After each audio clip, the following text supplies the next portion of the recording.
അസ്സലാമു അലൈക്കും വറഹ്മത്തുള്ളാഹി. മൊബൈലിൽ സ്ക്രോൾ ചെയ്തുകൊണ്ടിരിക്കുമ്പോൾ സെക്കൻഡുകളും മിനിറ്റുകളും മണിക്കൂറുകളും അത് ദിവസങ്ങളും ആഴ്ചകളും മാസങ്ങളൊക്കെ ആയിട്ട് കഴിഞ്ഞു പോകും നമ്മളറിയാം. പുതിയൊരു വർഷം വരികയാണ്, മുഹറം. വിശ്വാസികളെ സംബന്ധിച്ചിടത്തോളം മുഹറം ഒരു ന്യൂ ഇയറാണ്. സാധാരണ ന്യൂ ഇയർ വരുമ്പോൾ നമ്മൾ കുറേ റെസൊല്യൂഷനുകൾ എടുക്കാറുണ്ട്.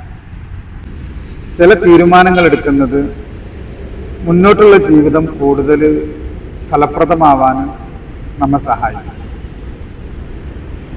മുഹറം മാസത്തിൻ്റെ ഫളായിലുകളെ കുറിച്ച്, ശ്രേഷ്ഠതകളെ കുറിച്ചൊന്നും ഞാനിപ്പോൾ പറയുന്നില്ല.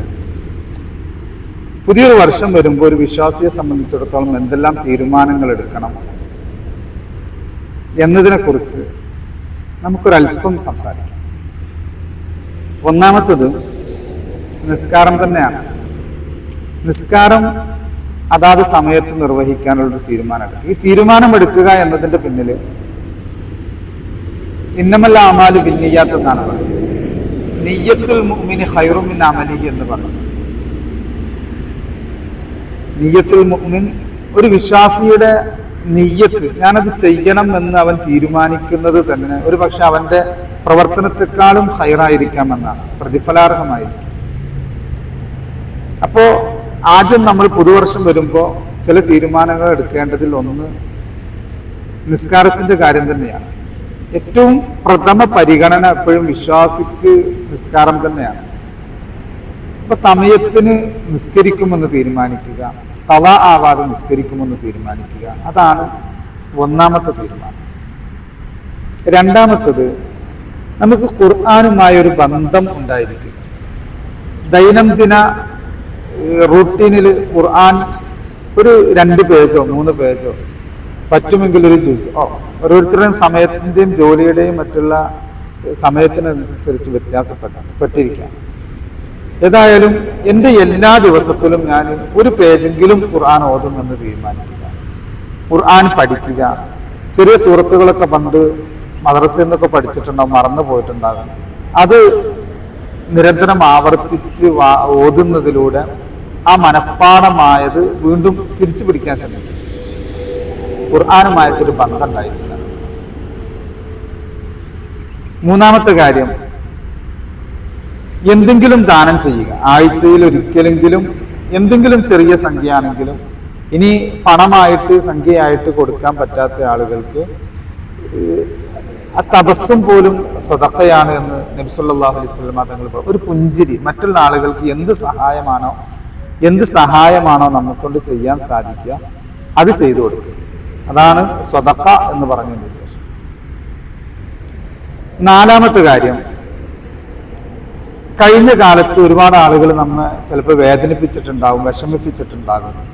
ആ കാര്യങ്ങളൊക്കെ അവർക്ക് പുറത്തു കൊടുക്കും.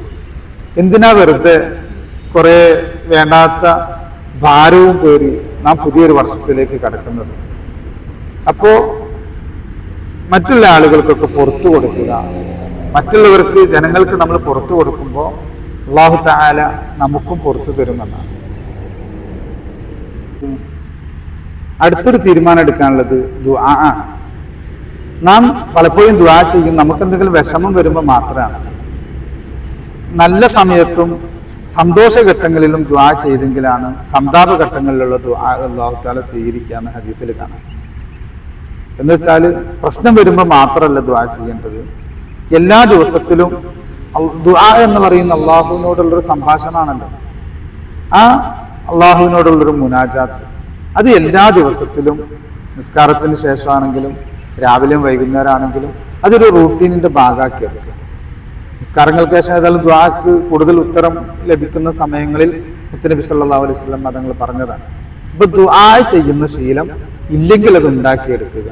നിസ്കാരം കഴിഞ്ഞ ഉടനെ തന്നെ എഴുന്നേറ്റ് പോകാതെ നമ്മുടെ കാര്യങ്ങൾ നമുക്ക് നമ്മുടെ റബ്ബിനോടല്ല പറയാനുള്ളൂ, അപ്പൊ റബ്ബിനോട് പറയുന്ന ഒരു ശീലം ഉണ്ടാക്കിയെടുക്കുക. എന്നാൽ ഏത് സമയത്ത് നമ്മളൊരു ആപൽ ഘട്ടങ്ങളിൽ പെട്ടെന്ന് ദുആ ചെയ്യുമ്പോൾ നമുക്ക് ഉത്തരം ലഭിക്കാനുള്ള സാധ്യത കൂടുതലാണ്.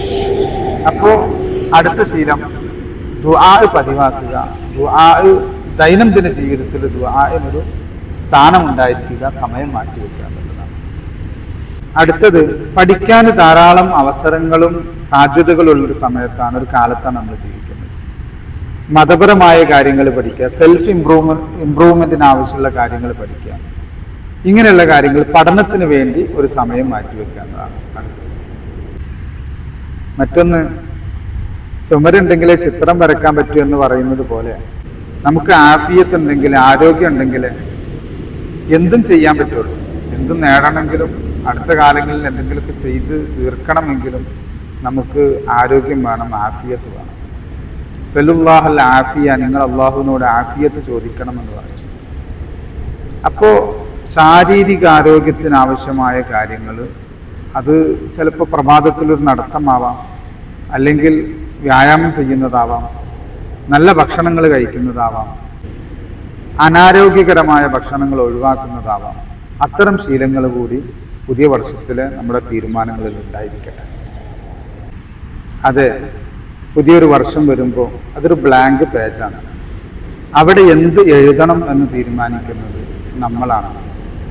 നല്ല കാര്യങ്ങളും നല്ല ശീലങ്ങളും നല്ല പാഠങ്ങളും എഴുതാൻ നമുക്ക് നാഥൻ തുണക്കട്ടെ. ബാറക്കല്ലാഹു ഫീക്കും വജസാക്കുമുല്ലാഹു ഖൈറൻ. അസ്സലാമു അലൈക്കും വറഹ്മത്തുള്ളാഹി വബറകാതുഹു.